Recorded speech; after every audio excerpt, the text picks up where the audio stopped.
President, and gentlemen, ladies of the House,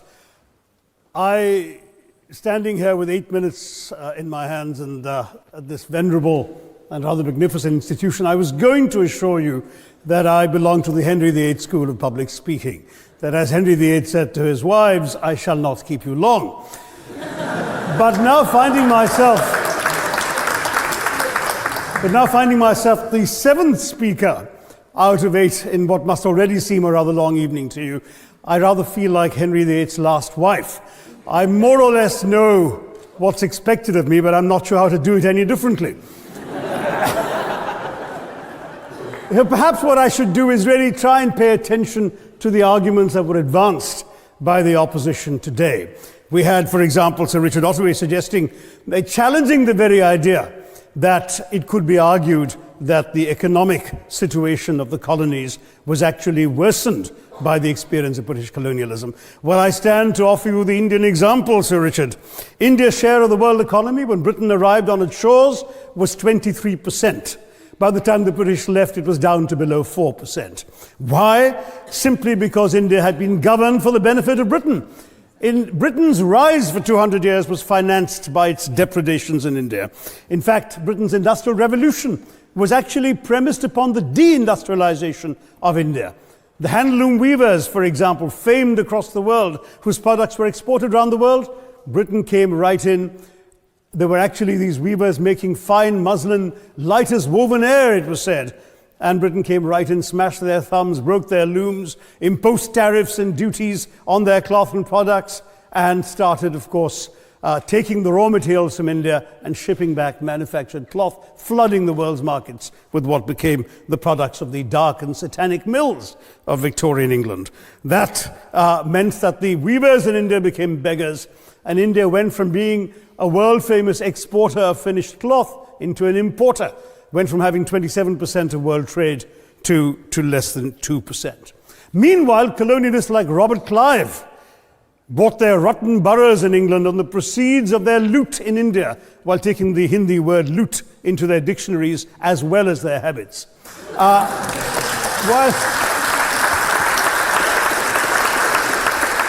And the British had the gall to call him Clive of India, as if he belonged to the country, when all he really did was to ensure that much of the country belonged to him.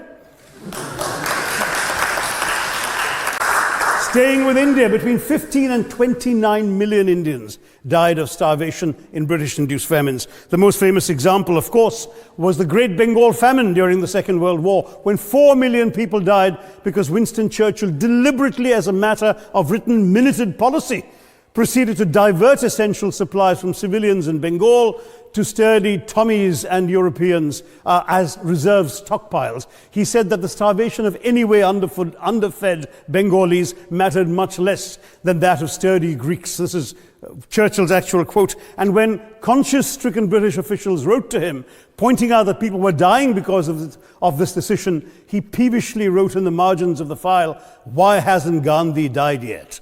So all notions that the British were trying to do their colonial enterprise out of enlightened despotism, to try and bring the benefits of colonialism and civilization to the benighted heathen. I'm sorry, Churchill's conduct in 43, simply one example of many that gave a lie to this myth. As others have said on the proposition, violence and racism were the reality of the colonial experience. And no wonder that the sun never set on the British Empire, because even God couldn't trust the English in the dark. Let me take World War I as a very concrete example, since the first speaker, Mr. Lee, suggested these things couldn't be quantified. Well, let me quantify World War I for you. Again, I'm sorry, from an Indian perspective, others have spoken of other countries. 1/6 of all the British forces that fought in the war were Indian. 54,000 Indians actually lost their lives in that war. 65,000 were wounded. Another 4,000 remained missing or in prison. Indian taxpayers had to cough up £100 million in that time's money. India supplied 70 million rounds of ammunition, 600,000 rifles and machine guns, 42 million garments were stitched and sent out of India, and 1.3 million Indian personnel served in this war. I know all this because, of course, the commemoration of the centenary has just taken place. But not just that, India had to supply 173,000 animals, 370 million tons of supplies, and in the end, the total value of everything that was taken out of India, India, by the way, suffering from recession at that time and poverty and hunger, was, in today's money, 8 billion pounds. You want quantification? It's available. Second World War, it was even worse, 2.5 million Indians in uniform. I won't belabor the point, but of Britain's total war debt of 3 billion pounds, in 1945 money, 1.25 billion was owed to India and never actually paid. We're hearing about aid. I think it was again Sir Richard Ottaway mentioned British aid to India. Well, let me just point out that British aid to India is about 0.4% of India's GDP. The government of India actually spends more on fertilizer subsidies, which might be an appropriate metaphor for that argument. If I may point out as well,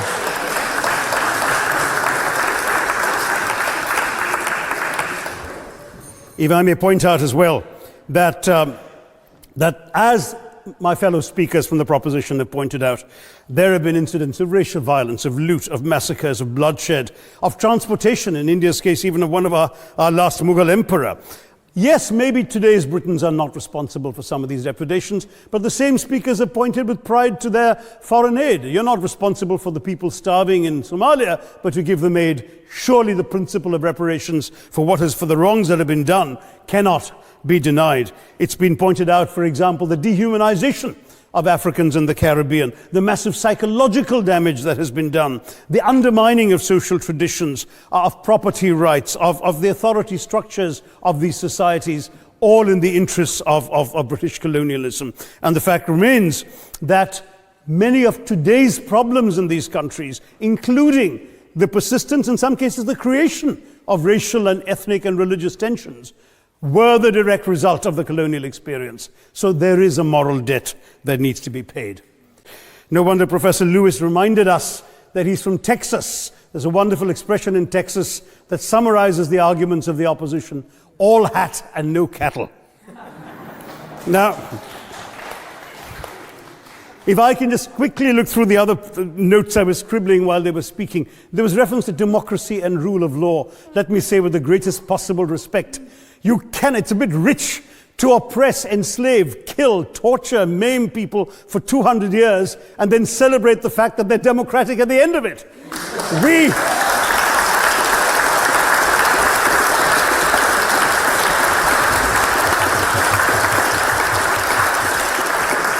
We were denied democracy, sir. We had to snatch it, seize it from you. With the greatest reluctance, it was conceded in India's case after 150 years of British rule, and that too with limited franchise. Yes, indeed, ma'am. The opposition spoke quite highly of Greek and Athenian democracy on which the West should pride itself, and spoke of liberty and equality in that same name.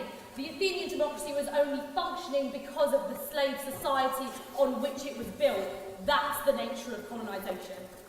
All right, I don't think that needs contradiction, not from me at any rate.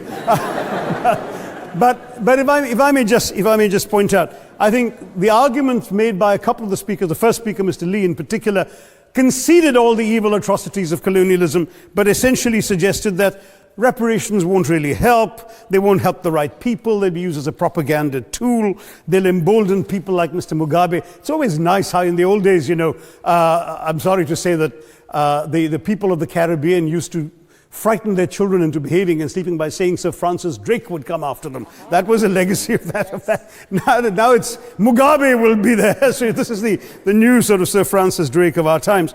The fact is very simply, sir, that we are not talking about reparations as a tool to empower anybody. They're a tool for you to atone for the wrongs that have been done. And I am quite prepared to accept the proposition that you can't evaluate, put a monetary sum on the kinds of horrors people have suffered. Certainly no amount of money can expiate the loss of a loved one, as somebody pointed out there. You're not going to be able to figure out an exact amount. But the principle is what matters. The fact is that to speak blithely of sacrifices on both sides, as an analogy was used here, a burglar comes into your house, ransacks the place, stubs his toe, and you say, well, there was a sacrifice on both sides. That, I'm sorry to say, is not an acceptable argument. The truth is that we are not arguing specifically that vast sums of money need to be paid. The proposition before this House is the principle of owing reparations, not the fine points of how much is owed, to whom it should be paid. The question is there a debt? Does Britain owe reparations? As far as I'm concerned, the ability to acknowledge a wrong that has been done, to simply say sorry, will go a far, far, far longer way than some percentage of GDP in the form of aid. What is required, it seems to me, is accepting the principle that reparations are owed. Personally, I'd be quite happy if it was £1 a year for the next 200 years after the last 200 years of Britain and India. Thank you very much, Madam President.